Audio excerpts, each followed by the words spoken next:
महात्मना अग्निना दह्यमानस्तु शत्रुमध्ये गतो रणे विषमे दुर्गमे चैव भयात्ताः शरणं गताः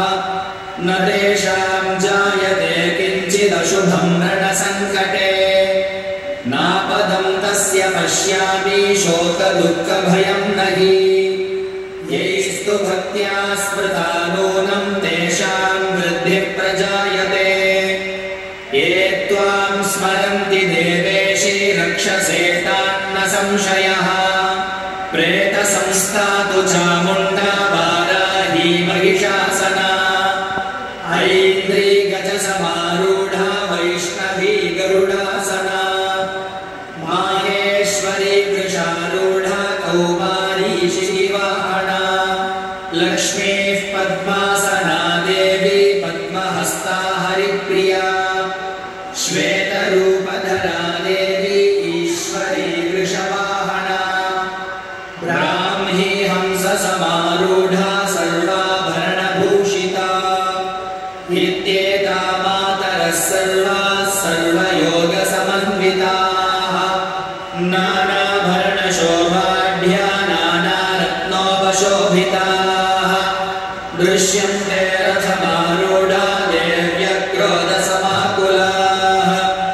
शङ्खं चक्रं गदां शक्तिं हलं च मुसलायुधम् केटकं तोमरं चैव परशुं पाशमेव च कुन्तायुधं त्रिशूलं च शार्ङ्गमायुधमुत्तमम्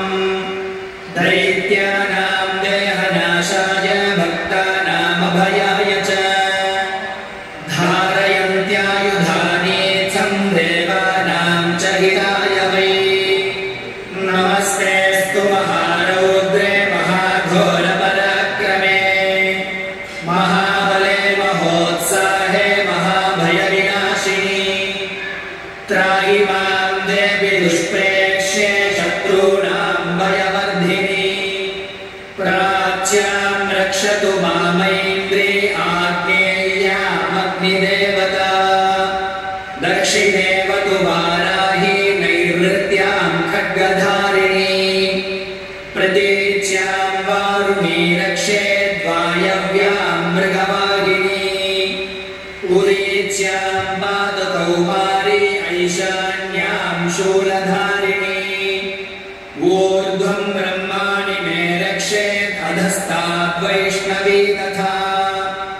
एवं दश दिशो रक्षेत् चामुण्डा शववा